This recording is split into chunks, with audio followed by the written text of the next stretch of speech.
Welcome to another edition of the DJ Roscoe Sports Show for this Friday, Junior, October 23rd, 2025, coming live Glacial State here in Dallas, Pennsylvania. This week, if it's Thursday, must have the Mayhem of Sports Talk right here on the DJ Roscoe Sports Show. Very happy with you once again. Our puppy Haley is with us. Say hi, girl. There's my Haley girl. And she's doing well. It's 4 weeks since the Gotcha Day, since September 25th when we got her.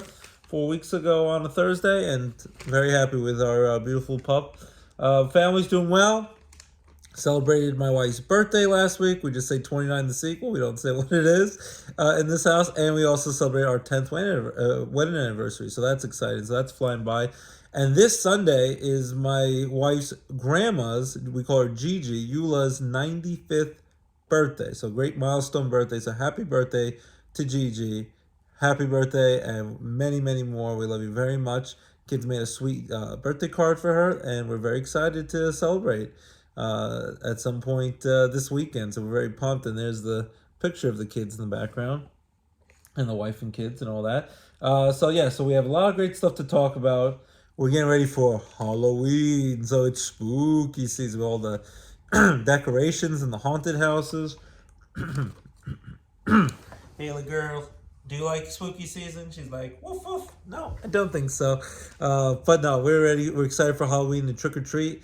And I'm excited to be Deadpool to my son's Wolverine, the dynamic duo. And my wife and daughter will be Lilo and Stitch, so another great dynamic duo in the Disney world.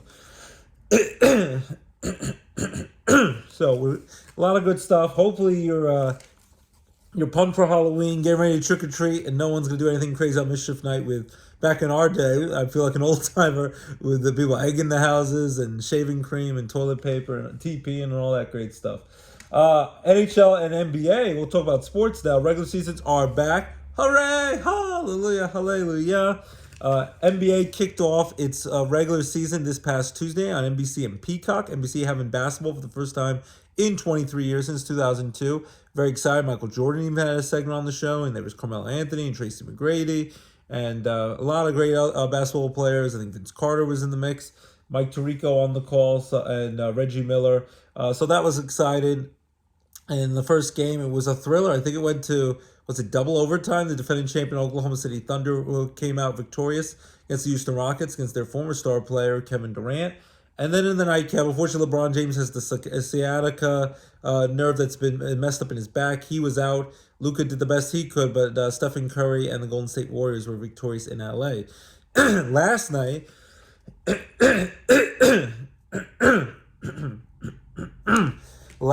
my New York Knicks, who I'm hoping this is the year to finally break their 52-year championship route, and actually will be 53 years by the time the playoffs start. Playoffs? They're one of the favorites, especially about Halliburton, who's out for the year with the Achilles injury with the Pacers, who've had the better of the Knicks, and then Jason Tatum out for the year with the Celtics. And nothing is guaranteed, but the Knicks are definitely heavy favorites. They were able to win 119-111 against the Cleveland Cavaliers, who are a pretty good team themselves with Donovan Mitchell and company. A lot of stars as usual at Madison Square Garden. You had Ben Stiller and his wife, Aaron Judge, his wife, and Devin Williams. Cam Schlittler, who was saying Boston sucks. Even though he's from the Boston area, but he's taken great glee ever since he dominated them in the playoffs to decide the wild card series before the Blue Jays knocked him out in the Division Series. Chris Rock was there, so a lot of big-time people. Carmelo Anthony was there, and he went to the Hall of Fame as a New York Knicks, so the crowd went crazy for that. So Knicks came out victorious. They will play again tomorrow night, and that will start Amazon Prime Video's basketball coverage on Friday nights. So that will be tomorrow night. Tonight, there's going to be ESPN basketball for the second night in a row. Last night in the nightcap, that was a pretty impressive performance by Wemby, the star player for the San Antonio Spurs. The big man scoring 40 points. They were victorious over the Dallas Mavericks in Cooper Flagg's first game in the NBA. Didn't shoot the best. I think he was only 4 for 13 from the field, but he had a double-double, 10 points, 10 rebounds. So not bad for his first game out.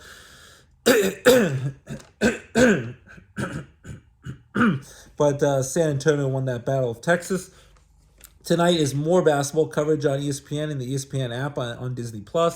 I think you're going to have Denver at Golden State in the nightcap. There's another game earlier at 7:30, so check that out. The Sixers came out victorious on the road in Boston, came back from down double digits with their rookie star player scoring 34 points.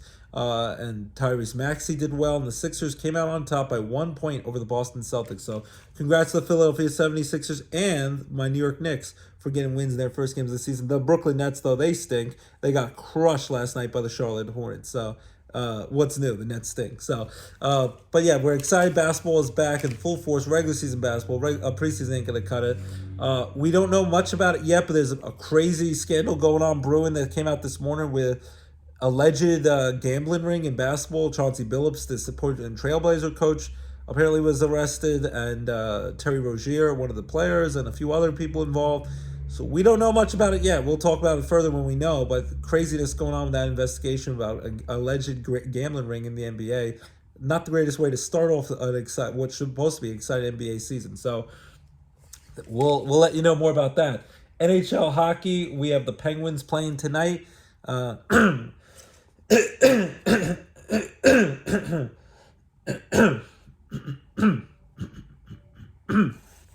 Excuse me. The Penguins playing tonight at 7 o'clock. Check that out. Chris Letang had another milestone, their longtime defenseman, and Sidney Crosby had the most, including postseason and regular season, the most points in Penguins franchise history, best in the great Mario Lemieux, number 66. So we got Penguins hockey, and Baby Penguins won last night at home on Wednesday night matchup against Lehigh Valley Phantoms. They won 4-1. Congrats to the Baby Pens. Check them out for the Wilkes-Barre Grand Penguins. They'll also be at home next Wednesday as well with Tuxland guys, so that's always exciting to see. Rangers play tonight, so that's another one of the local hockey teams, and the Philadelphia Flyers are in action tonight. So hockey, basketball regular seasons are well underway. We're very excited about that. As we said last week, also Ovechkin trying to become the first player ever to score 900 regular season goals after breaking Wayne Gretzky's thought to be unbreakable career goal scoring record last year. So basketball and hockey back in full force. Excited about that. Baseball World Series will start tomorrow night, Game 1, and we're in Toronto, Canada. Yes, the Blue Jays. Yes, Canada, as the great Keanu Reeves said, as Duke Boom in Toy Story 4. Yeah, the Toronto Blue Jays, first time in the World Series in 32 years, since 1993, when they won their second straight World Series title right before the 1994 strike. And that was famous, of course, for Joe Carter with his walk-off home run off the guy with the glorious mullet, the Phillies closer Mitch Williams, and they won it in Game 6. And the Blue Jays, they've been in the playoffs a few times since. It took a while to get back to the playoffs, but they had never gotten past the League Championship Series. They'd either get knocked out in the first or second round. This time, they were down 2-0, losing both games at home to the Mariners. Then they won the first two in Seattle, lost Game 5. Suarez with the big grand slam after the big dumper, Cal Raleigh with the big homer. And the Mariners were up 3-2, going back to Toronto, needing to just win one game, which they had already won 2 games against. They won on Sunday night, the Blue Jays, to force a 7th and final decisive game win 6-2.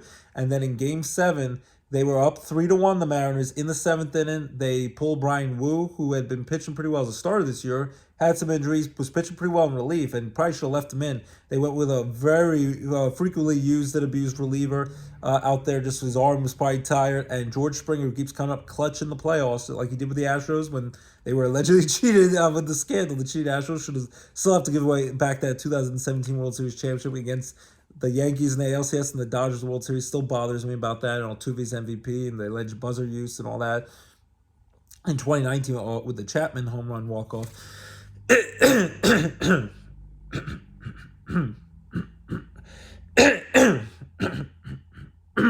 But I digress. But George Springer comes up big.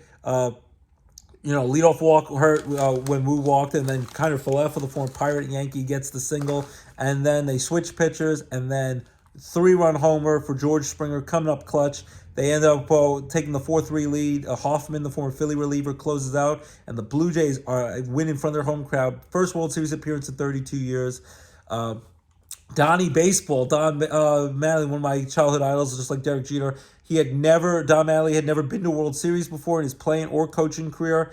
The Yankees, they won the World Series and went on their dynasty the year after they got knocked out in the first round by the Mariners in his only trip to the playoffs as a player. They got to the playoffs as a manager when he managed the Dodgers but didn't win a World Series title. Then he got let go and they went to the Marlins, took them to the playoffs miraculously when they hadn't ever made the playoffs in years since they won those 2 championships in the late 90s and early 2000s, and they never made the World Series. And even that 2004, the only team that came back from 3-0 deficit was the Red Sox over the Yankees in the ALCS 21 years ago. Don Mattingly was the bench coach of the Yankees with Joe Torre. He could have made the World Series and won it that year. So it still feels wrong. I still wish one day he'd be the Yankees manager, but right now Aaron Boone looks like he's going to stay with the Yankees. But Don Mattingly, who's now the bench coach for the Toronto Blue Jays the last couple years, he will get to participate and try to win his first ever World Series title after 43 years in professional baseball. So congrats to Don Mattingly. Well-deserved, well overdue. So...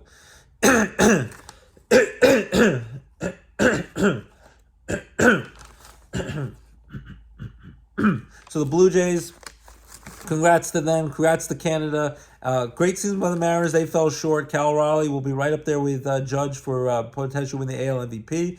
Included in his terrific playoffs and regular season with 60 homers and 5 playoff homers, he finished with 65 home runs. So if you want to include the 2 stats, even though it's not an official stat, he had 1 more homer than Judge in his record-breaking home run a year in 2022. But Judge still has the single season American League home run record, and then you have the alleged steroid users with McGuire and Sosa and Barry Bonds. So congrats to Cal Raleigh and Julio Rodriguez. The Mariners were a heck of a team. Still, I feel for the Mariner fans. They came so close after years back in the 90s, early 2000s with A-Rod and Randy Johnson, the big unit, and Edgar Martinez and Jay Buhner and Ken Griffey Jr., who I love wearing the backwards hat. His sweet swing as a kid I try to emulate. They still have never been to the World Series. They're the only team in baseball, currently in baseball, who've never participated in the World Series. This could have been the year to do it, but they fell short. So congrats to the Blue Jays who got it done. Meanwhile, the Dodgers, they're back in the World Series. They're heavy favorites to win their 2nd straight World Series title. If they do so, they'll be the first team since the Yankees won 3 straight World Series titles in 98, 99, and 2000. Almost won 4 in a row before Mariano Rivera gave it up to Luis Gonzalez in Game 7 of the World Series against the Diamondbacks in 2001. But the Dodgers, they swept the Cincinnati Reds 2-0. That wasn't a shock. They beat the Phillies 3-1, which I think really was their toughest competition in the playoffs so far in the division series. And then in the NLCS against the number 1 seed Milwaukee Brewers. But it's also David versus Goliath. That's why we might have a work stoppage in baseball after next season when the contract expires with how much money the Dodgers spend, and especially deferred money. The Milwaukee Brewers, they don't spend, and then they're still competitive, and now they might try to get rid of Freddie Peralta, their ace pitcher, just because they don't want to pay him $8.5 million in a player option, which is ridiculous. They just the haves and have-nots, and they try their best, the teams that don't have as much money. But the Dodgers, they end up sweeping the Milwaukee Brewers in 4 straight games. And the decisive game on our wedding anniversary last Friday, October 17th, was a milestone, one of the greatest games you'll ever see, maybe the best ever. Shohei Ohtani was a star, 2-way star, both on the mound and at the plate.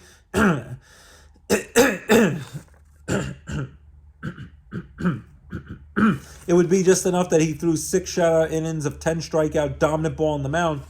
That's amazing at what he did as a pitcher. He also got walked, and his 3 official plate appearances hit a home run each single time. Boom, boom, boom. 3 home runs in 3 plate appearances and 6 shutout innings, 10 strikeouts. Shohei Ohtani was a man amongst boys, dominated. And congrats to Shohei Ohtani. Now he gets to go do it in the World Series, where last year he won his first World Series after never getting to the playoffs with the Stinky Angels, along with the great Mike Trout, who I feel bad for. He gets stuck in LA with no championships with the Angels. But then last year couldn't pitch yet because he saw the recovering from Tommy John. This year he'll get to pitch in the World Series and get to hit and dominate, and that'll be great to see. He also was the NLCS MVP. Shohei Ohtani, Blue Jays, it was the great Vlad Guerrero Jr. They have pictures of him and his dad from back in the day when he was a little kid with the Montreal Expos, cheering on his dad. By the way, check it out on Netflix. It just came out on Tuesday. I just watched it last night. It'll leave you mad in it, annoyed, frustrated that they lost their team, but also a thrilling and intriguing documentary. It's Who Killed the Montreal Expos on Netflix. Check it out. A lot of finger pointing to blame from the politicians to the people who ran the team, ran it to the ground. That not enough attendance was there, not enough TV rights, and all about how the Expos eventually, 21 years ago, played their last game in 2004 after 36 years, from 1969 to 2004. Left Montreal. Now they've been the Washington Nationals, even won a World Series title in 2019, but they've got rid of a lot of those star players, and right now I don't think they're leaving Washington, D.C. anytime soon, and Washington, D.C. lost a baseball team 2 different times with the Washington Senators, but they've also, they've lost Juan Soto and Mike Scherzer and Bryce Harper, and then Steven Strasburg was hurt, and then Anthony Rendon doesn't ever want to play, and he lost him to free agency. So you hope it's not like the Expos all over again. There's still hope at the end that maybe they could eventually get baseball back in Montreal and the Expos could return. And they had Pedro Martinez and Vlad Guerrero Jr. and Hall of Famer Larry Walker and the fans they were talking to, interviewing, all about the Montreal Expos, the fun atmosphere, but also disappointing how they left. So check that out. Speaking of the Montreal Expos and Vlad Guerrero and Guerrero's son, who grew up there, now is a star on the other Canadian team, the Toronto Blue Jays. Check out Who Killed the Montreal Expos on Netflix. That was a good one. Also, Michelle Wolf has a funny stand-up special former of The Daily Show called The Well. So that's a funny time if you want to check that out. But I digress. The Dodgers at Toronto Blue Jays. Dodgers try to win back-to-back World Series titles. Shohei Ohtani, see if he can continue his two-way excellence in the World Series. Our dog just walked away. She's like, I've had enough of Daddy talking about sports. And the Toronto Blue Jays try to win their first World Series title in 32 years. And also have Don Badley with a World Series title and Vlad Guerrero Jr. And Bo Bichette will be back after all his knee injury problems. So that will be exciting to see. That's a shot in the arm offensively. In the end, I think the Blue Jays have a lot of offense. Well-rounded offense. They can crush the ball, clutch hitters, home runs, make contact, but I don't think they'll have enough pitching. I think in the end the Dodgers have too much of everything between offensive firepower and pitching, between Ohtani and Mookie Betts and Freddie Freeman, and then the pitching side, Glasnow, Yamamoto, Blake Snell, who's pitching game 1, Yamamoto in game 2, Sasaki, who was a starter, now closed the games out, doing a great job at the Dodgers, who had a lot of pitchers who were hurt a lot of the year, but now they're ripe, they're ready to go, pitching great in the playoffs. In the end, I'm going to be secretly rooting a little bit for the Blue Jays, although I'm upset that they knocked out my Yankees. On Yankee Stadium soil, they were teasing the Yankees and say, oh, the Yankees lose. Vlad Guerrero Jr. joked. And he's always said, he almost like Griffey, he'd rather retire than ever play for the Yankees. And he resigned with the Blue Jays during this season over $500 million, so he's invested in playing Toronto. And they took great joy knocking my Yankees out. But I also would love to see Don Badley win a World Series title. I'd love to see Vlad Guerrero Jr. win a World Series. Gotta give it up to John Schneider, the manager of the Blue Jays. Been in the organization for a long time. But I think in the end, it's too much offensive firepower, and probably more importantly, because they can match offense versus offense with the Blue Jays Dodgers. That's almost tied.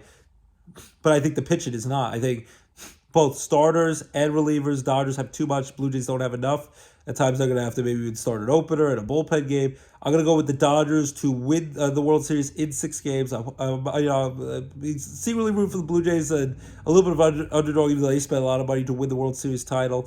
But I think in the end, the Dodgers, they continue their dynasty. They maybe will be one of the reasons why Dave Roberts, the manager, says they might shut down baseball or root in baseball. Dodgers, think, with their second World Series title, first team to defend their World Series title since the Yankees in the late 90s, early 2000s dynasty. Dodgers win 2 in a row and win in 6 games over the Blue Jays. So you agree, disagree? Take 2, Gabi, the morning is not a tuba, and things that nature. Hasta la vista, baby. Jamie! See, it's for Cookie. That's good enough for me. Cookie starts with C. My buddy did. He just had his 40th birthday the other day. He's like, you're obsessed with the Schwarzenegger Cookie Monster stuff. But we love to hear agree, disagree, World Series baseball talk.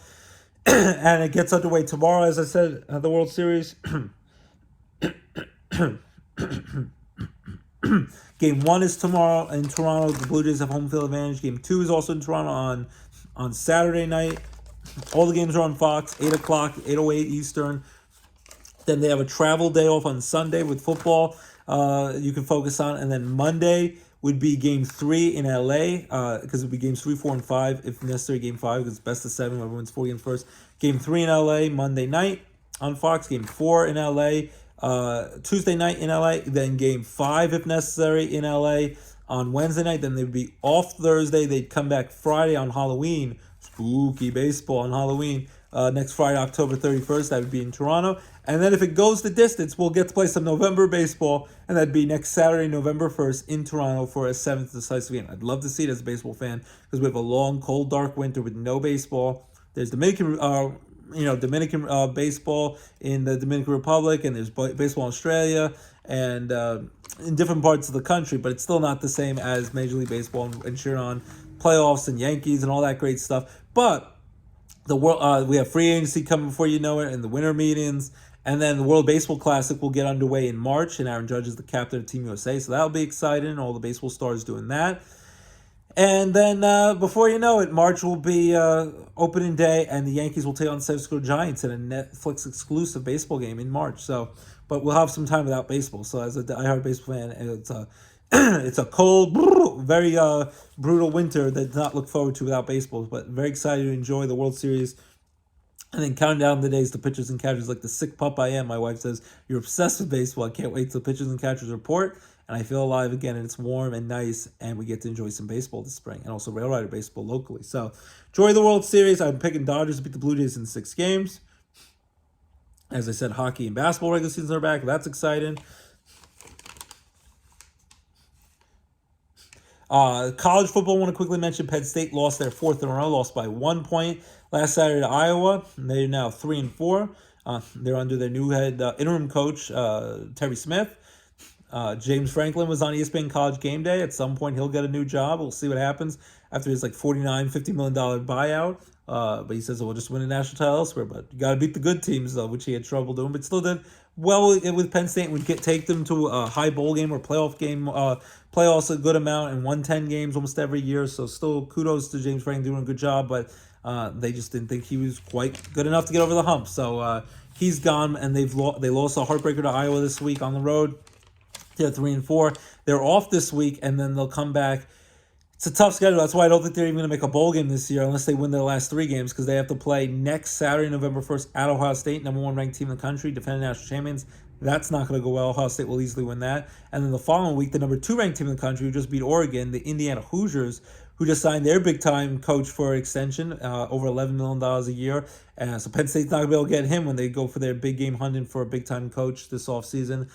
Indiana, they'll have to play the following week at home in Penn State. That's going to probably be a big loss, lose bigly. And then they'll have to try to do well against Michigan State, Rutgers, and whatever the final of the last game they have to play. But it's going to be hard for them to make a bowl game and start 3-0, so that's shocking.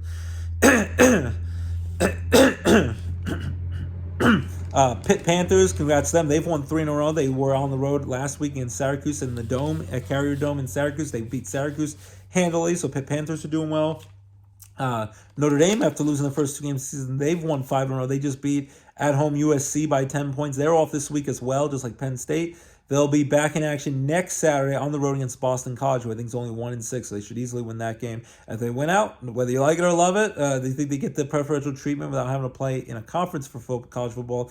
Notre Dame, with their pedigree and well-known reputation and tradition and their fame, Notre Dame will probably be in the college football playoff.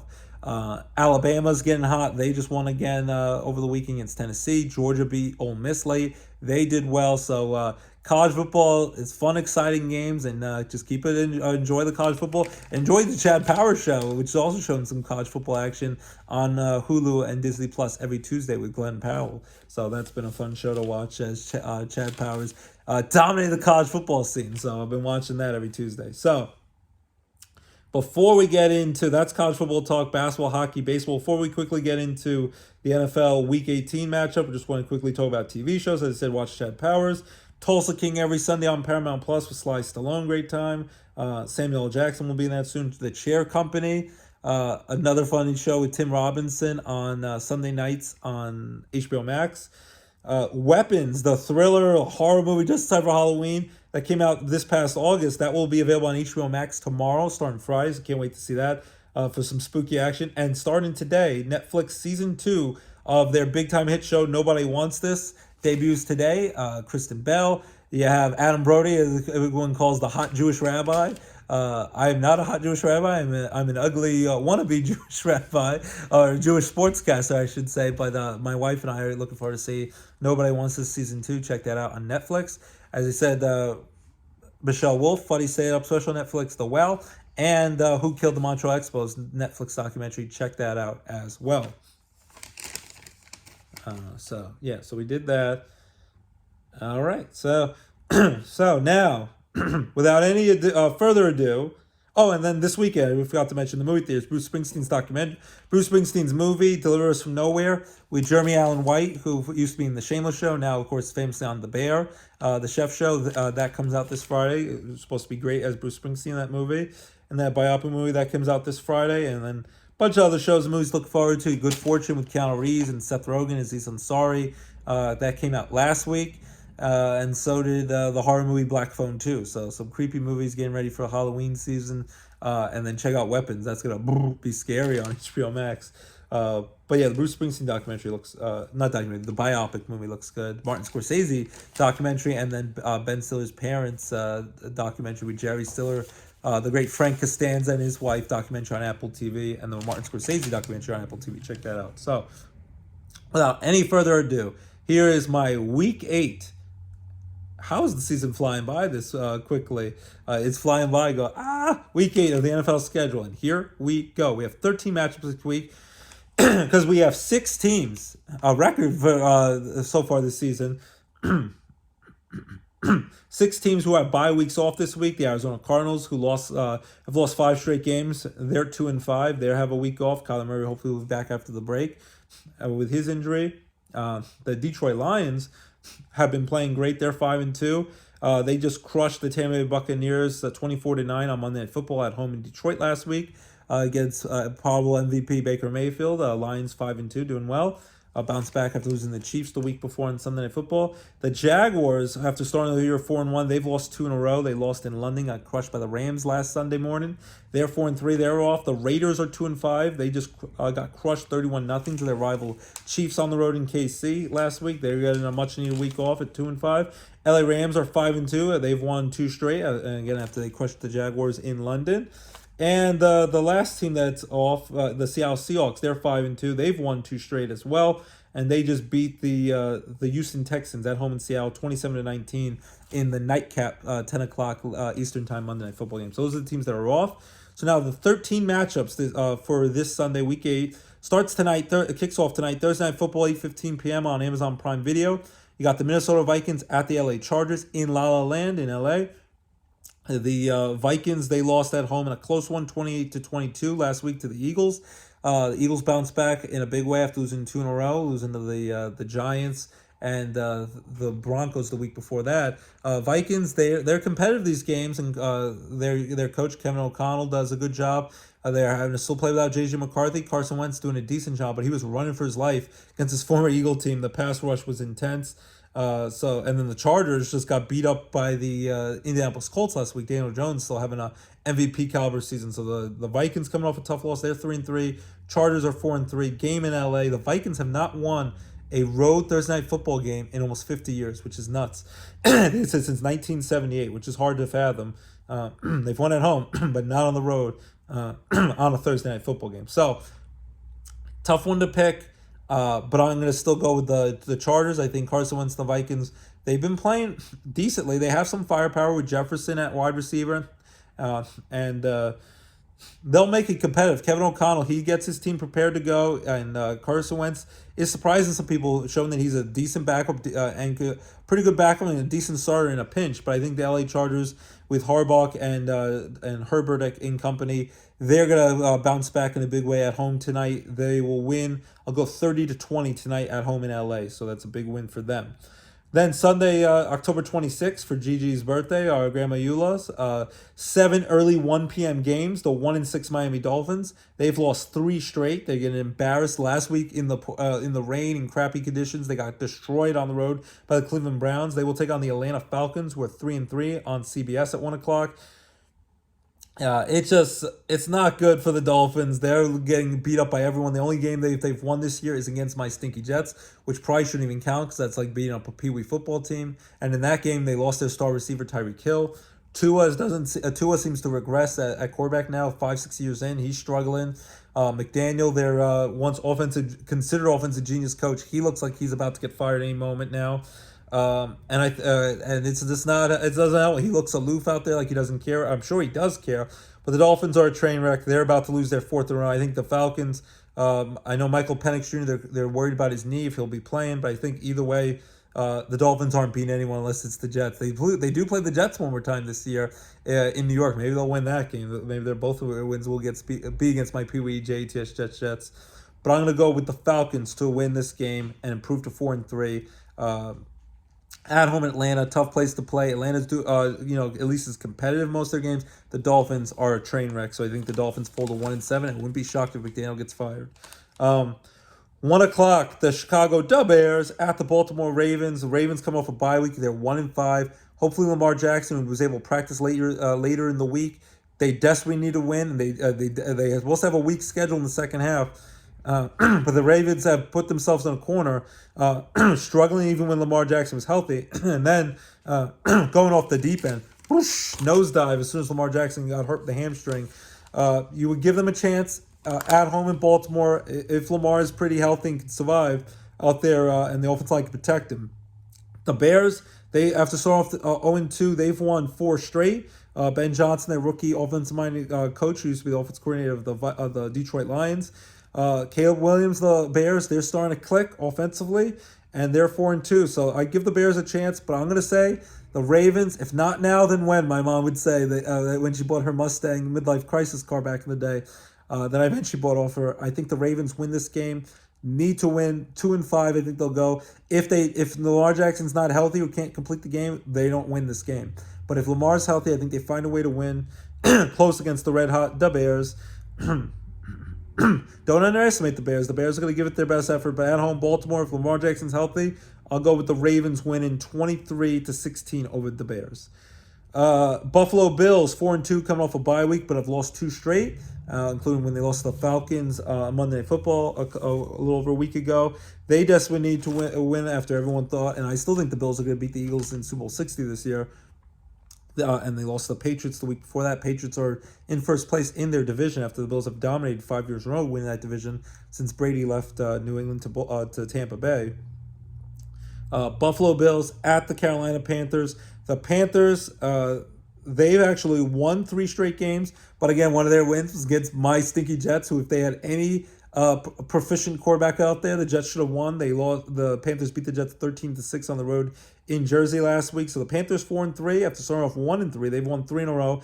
Are hot. They're at home in Carolina, but still they've beaten up some crappy competition. And I think the Buffalo Bills will be mad as heck. Not going to take any more. Well rested from the bye week, and Josh Allen and the Buffalo Bills will light up the Carolina Panthers. I'll go 34-17. They'll double them up and improve to 5-2. Coming off the bye week, big advantage over the Carolina Panthers. Panthers will even up at 4-4.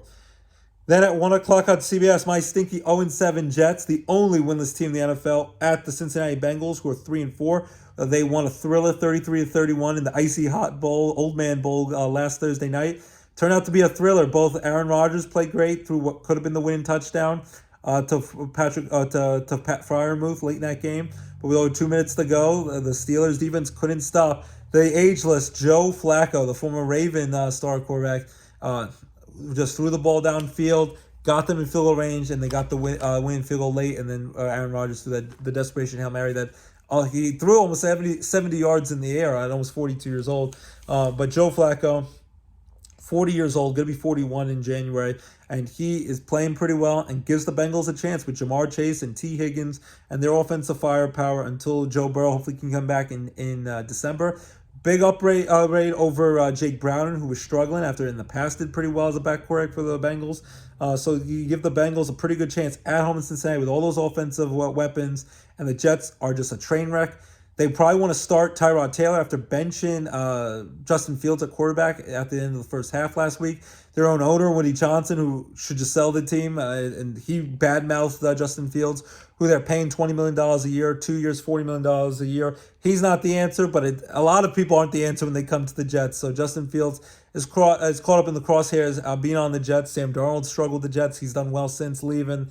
Aaron Rodgers, they should have just kept Aaron Rodgers and they said, oh, you're washed up, and made him travel cross country from California to New York just to say we don't want you anymore. And now he's been lighting up everyone, lighting up the league in Pittsburgh, especially compare what he could be doing with the Jets right now. But hey, for the Jets, by now he'd probably be running for his life and risking another horrible injury like the Achilles injury. So the Jets are a train wreck, but they might have to still start Justin Fields because Tyrod Taylor has a banged up knee.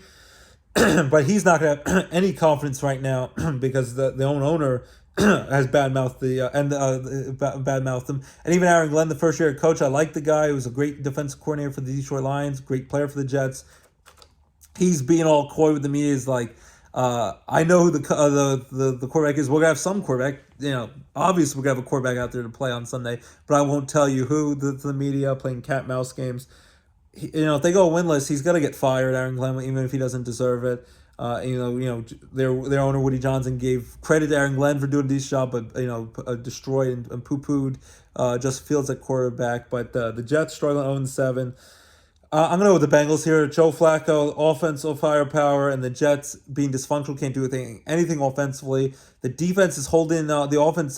These offenses pretty much in check, but it's gonna be hard against Joe Flacco and all those star receivers. And then in the end, at home, the Bengals against a bad Jets team. The Jets, I don't know if they'll win a game this year, but at least they'll get to the one draft pick. They'll find a way to destroy that. Whoever they pick number one, their quarterback of the future, or whatever. But I don't want them to tank because I know it hurts their draft position. But I want the Jets to win either way. But I think the Jets are going to lose, and Bengals will beat them up. So I'm going to go with 23-10 Bengals over the Jets. My Jets. Jets, stink. And that's after I went to their first game of the year against the Steelers, and they almost beat the Steelers. Should have won that game, and since then, it's been a train wreck ever since. The Bengals will be back to 500 at 4-4. They'll be right in the thick of things. Then 1 o'clock on Fox, the 49ers, 5-2. They will take on the Houston Texans, who are 2-4, and the Texans have been struggling. They've lost some close games. They've had a tough road. They lost a close game by 8 points on the road to the Seattle Seahawks last Monday night. 49ers impressed everyone. I picked this. I picked this game right. They won at home in San Fran at the Bay over the Atlanta Falcons, 20-10. They dominated that game. Christian McCaffrey had a coming out party back to his old form after he's had some injuries and struggled. He ran over 200 all-purpose yards from the line of scrimmage, running and catching the ball. Did amazing. Mac Jones did a decent job in place of Brock Purdy. And the 49ers dominated the Atlanta Falcons. They will go on the road to take on the Texans. C.J. Stroud and DeMeco Ryans, they need to get it done, but the Texans have been struggling. I'm going to go with the 49ers here. I think the Texans are desperate for a win, but I think the Texans will keep it close. But the 49ers, they're 5-2, and they're finding ways to win even with all their injuries. They got George Kittle back. They've gotten some guys healthy. Mac Jones and Brock Purdy right now is almost like a wash. They're not much of a difference between those players. And if Christian McCaffrey has another big game, and you can count on George Kittle, then I think the 49ers win on the road over the Texans 27-20. Improved to 6-2. Texans a bad 2-5. Then we have the Cleveland Browns, 2-5. They will go on the road to take on the New England Patriots. Browns, of course, crushed the Dolphins last week at home to get their second win of this season. They go on the road against a tough Patriot team who started off the year not playing great. They were 1-2. They've now won 4 straight. They're in first place in the AFC East division with the tiebreaker after beating the Bills, and they'll also have to play them later in the year in New England. They just crushed the Tennessee Titans 31-13 last week. Mike Vrabel got some revenge against his former Titans employer who fired him after years of good service coaching them and getting to the conference championship games and all that stuff. Titans aren't a good team. Their rookie quarterback Cam Ward's trying his best, but the Titans are not good. But the Patriots right now are rolling. I think they continue to roll at home against a bad Cleveland Browns team. Mike Vrabel will have them focused. Drake May doing a pretty good job at quarterback.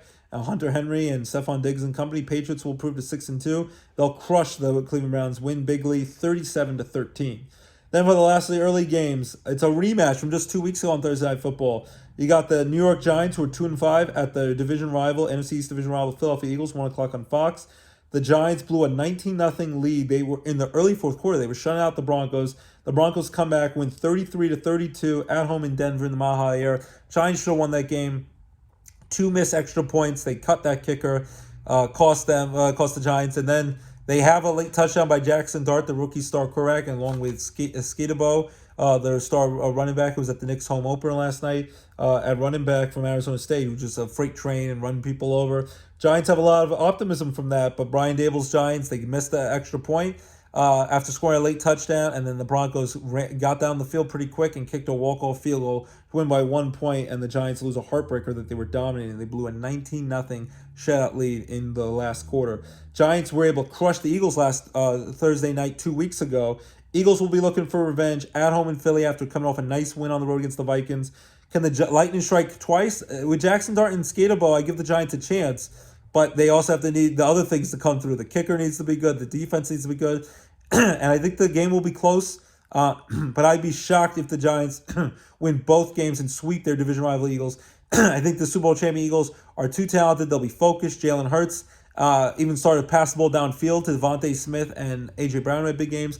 Saquon Barkley will be pumped to try to dominate his former Giants team. Watch the new Saquon Barkley documentary, along with the great John Candy documentary on Amazon Prime Video. And I think the Eagles bounce back. Giants, again, Jackson Dart and Skaterbo give them some energy, but I think the Eagles win a close one, and I'll go with 30-27. They better be able to beat the Giants once, especially at home in Philly. The Philly fans, they might start to boo them right off the field like they did with Santa Claus back in the day. I think Philly wins 30-27 over the Giants. Should be a good one, 1 o'clock on Fox. Giants fall to 2-6, but have some optimism, like my Jets who stink, and the Eagles improve to 6-2. Then there's 3 late afternoon, 4 p.m. games. At 4 or 5 p.m. on Fox, we have the Tampa Bay Buccaneers coming off that tough blowout loss on the road to the Lions on Monday Night Football. Baker Mayfield's still a heck of a quarterback for Tampa Bay. This one should be an easy win. They get to take on the New Orleans Saints, who got crushed 26-14 at the Bears last week in Chicago. The Saints have lost 2 straight after beating the Giants a couple weeks ago. Tampa Bay Buccaneers should easily be able to go into New Orleans and beat a bad Saints team. Baker Mayfield fantasy owners, if you have Baker Mayfield on your roster, should be happy. Tampa Bay should light them up, but unfortunately Mike Evans has a broken collarbone, so after 11 straight years of having over 1,000 receiving yards, it's not going to happen this year. He's going to be out for most of the season. Hopefully he make a recovery as they get ready for the playoff stretch drive late in the season, but unfortunately Mike Evans with a broken collarbone last week against the Lions. But Buccaneers, I think, bounce back, prove to 6-2, crush the Saints. I'll go with 40-13 over the New Orleans Saints on the road in a division matchup. Then 4:25 on CBS, we have the 3-1 Dallas Cowboys, who surprised the football world at home in Dallas and Jerry World. They crushed the Washington Commanders 44-22 against Jaden Daniels, who I thought when he's healthy, the Washington Commanders are pretty good. But the Cowboys dominated that game. They now go on the road to Mile High Air to take on the Broncos, who've won 4 straight games after starting off 1-2. They're 5-2. Bo Nix playing good quarterback. Sean Payton talking smack about his former Bronco quarterback Russell Wilson, where it didn't work out in Denver. Russell Wilson pretty much telling him to shut his mouth up. It's an ugly feud still, but Sean Payton and Bo Nix in Denver and a pretty solid defense. I think they're going to get it done at home. Tough place to play in Denver and Dallas. After a big win, a division rivalry win over Washington last week, I think they're going to have a letdown, and I still don't, Dak Prescott is up and down throughout the year. The defense is up and down throughout the year. CeeDee Lamb and George Pickens, former Steelers wide receiver, are playing pretty well for the Cowboys. But I think in the end, the Broncos win a high-scoring shootout. I'll go with 34-31. Broncos win late to make Skip Bayless and all the Dallas Cowboy homers cry. Denver wins to improve to 6-2. Dallas falls to 3-4-1. Then the last of the late afternoon games, 4:25 on CBS. We have the 1-6 Titans, who've lost 2 straight after Cam Ward and the Titans won their first game of the season a couple weeks ago. Shocking the Arizona Cardinals late. They get to go on the road to take on the Colts. Indianapolis Colts 6-1. Daniel Jones playing great. They've won 3 straight games. Just crushed the LA Chargers on the road in LA last week, 38-24. I think Daniel Jones continues his resurgence, comeback player of the year. All it takes is not have to run for your life and have some support, which you didn't have with the Giants. Both Daniel Jones and Saquon Barkley are probably thrilled they got to leave the train wreck of the New York Giants. The Colts, I think they'll easily beat the Titans here. They won't underestimate their division rival, Titans. Colts are doing well. I don't fully buy in Daniel Jones, but he's having a great season. Hopefully he can continue it. I'm always rooting the guy. I hope he did better with the Giants. And the Titans just stink. So I think the Colts crush the Titans here. I'll go with 33-16 Colts over the Titans. To prove the 7-1, Titans fall to 1-7. I think the Colts have the number 1 seed in the AFC right now in the conference. It's still early. Sunday Night Football, then we have 8:20 p.m. on NBC and Peacock simulcast. Should be a great one. It's Aaron Rodgers and the Pittsburgh Steelers. He gets to face for the first time ever his former team, the Green Bay Packers, after 18 great years in Green Bay, and won the Super Bowl against the Steelers back in the day in February 2011. Packers 4-1-1 after coming back in a close one to beat the Arizona Cardinals in Arizona last week, 27-23. Jordan Love, was his heir apparent for Aaron Rodgers, just like Rodgers was the heir apparent to take over for Brett Favre, and they were all great quarterbacks. Green Bay's been very lucky between Favre, Rodgers, and now Jordan Love. 3 straight great quarterbacks in Green Bay. They've really hit the jackpot there, and usually you have some letdown at some point. All 3 have been great. And the Steelers are 4-2 after losing that heartbreaker to division rival Bengals against Joe Flacco and Aaron Rodgers in the Icy Hot Old Man Bowl last Thursday night. So the Steelers are 4-2. They're at home. Sunday Night Football, the crowd will be pumped. They'll be wearing the throwback jerseys from like 1933. I'm going to say Aaron Rodgers finds a way to get it done, just like he did against his rival Jets, the former team, the Jets, earlier, where he really wanted to beat them up because they thought he was washed up and was done. This one, he claims that he doesn't feel that way with Green Bay. There's not any animosity. He loved his 18 years there. He loved the people, the fans. He has a good relationship with Jordan Love, who took over for him in Green Bay. Still sure he'd love to beat them, and I think after beating the Jets earlier, his former team, his main former team that he'll be always remembered for with the Green Bay Packers and his 18 great years in championship there and taking over for Brett Favre, another Hall of Famer. I think he gets it done, and I think Aaron Rodgers, the offense needs to be consistent more often, and then the defense needs to get it done. T.J. Watt, the pass rush, and also in the secondary, Jalen Ramsey and company, they got to get it done. But I think the Steelers beat the Packers. Close matchup. Should be great to see Jordan Love and Aaron Rodgers against his former team at home in Pittsburgh in prime time. I'm going to go with the Steelers over the Packers. I'll go with 30-27. They win by a Boswell field goal late. Steelers win to improve to 5-2. Packers fall to 4-2-1. Then on Monday Night Football, after we've had doubleheaders the last couple of weeks, there's only one Monday Night Football game this week, ABC and ESPN at 8:15 p.m. this Monday, October 27th. It'll be the Washington Commanders, 3-4, and they'll be without Jaden Daniels. He's been downgraded to out with the hamstring injury after he had the knee injury, and now Marcus Mariota is gonna have to start, and he's just a mediocre backup and decent starter when he needs to in a pinch.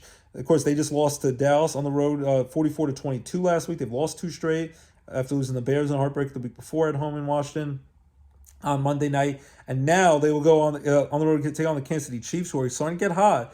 And it's like those horror movie just for Halloween time. It's alive, it's alive. And Pat Mahomes and Andy Reid and Travis Kelce, should I say, Mr. Taylor Swift. The Chiefs are getting it done. They also got Rashid Rice back, their star receiver, and Juju Smith-Schuster. And the offensive weapons, it's not a lot what it used to be, but they're starting to get healthy and just at the right time. Kareem Hunt and Pacheco running the ball. And you can't ever really doubt the dynamic duo, head coach and quarterback, Pat Mahomes and Andy Reid, and Travis Kelce when he needs him in a pinch. Chiefs 4-3, won 2 straight after beating the Lions on Sunday Night Football, and then winning last week 31-0 at home, crushing the Raiders. If Jaden Daniels was healthy, I'd give Washington a fighting chance, but Kansas City at home in Arrowhead Stadium. Washington has never beaten the Chiefs on the road at Arrowhead Stadium in Kansas City.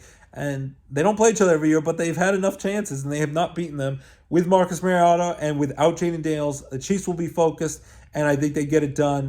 Get her done, as Larry the Cable Guy would say. It's a shame because I think Jaden Daniels would have made it exciting, could have went either way then, going up head-to-head against Pat Mahomes, but we don't get to see that. So I think the Chiefs easily beat Marcus Mariota and Washington this Monday night.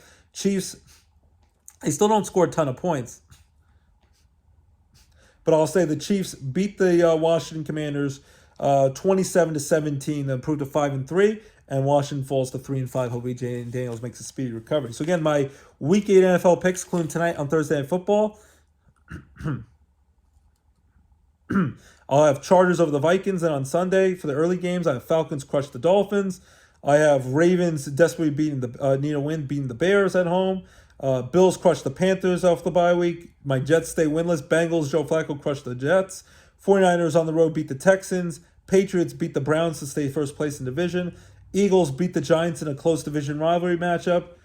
Then I have Bucks crush the Saints on late afternoon game on Sunday. Then Broncos beat the Cowboys in a high-scoring shootout.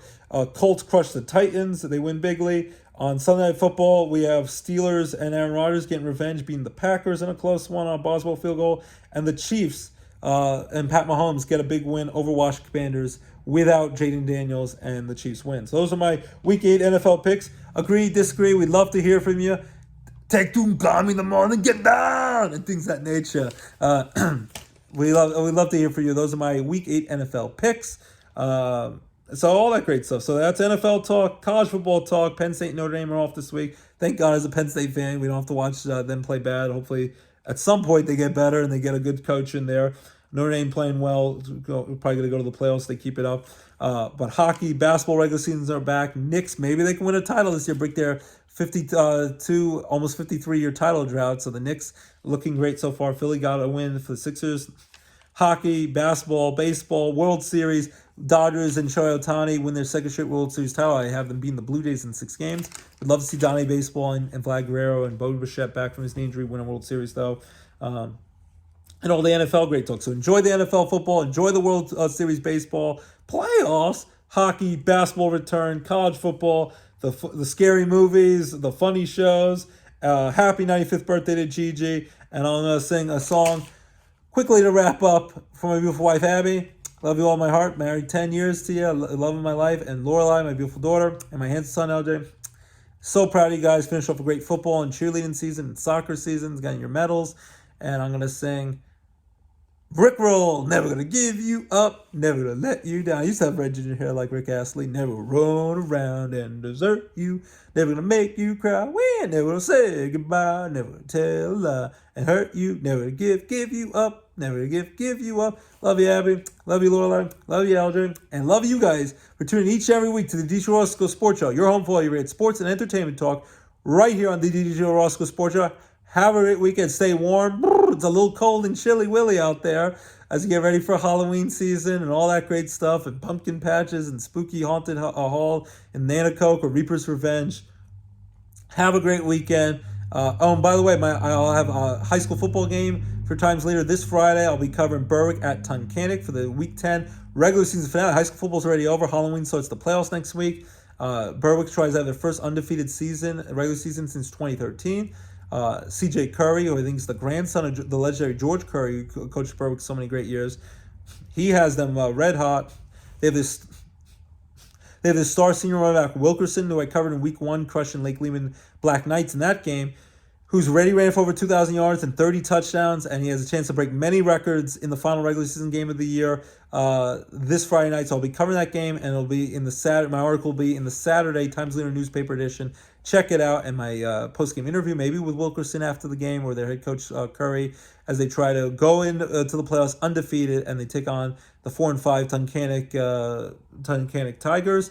And Berwick looks for the perfect 10-0 season going into the playoffs. So that will be what I'll be covering for football. And then I have a soccer game with Penn State Scranton over the weekend. And then college basketball already starts with Penn State Scranton.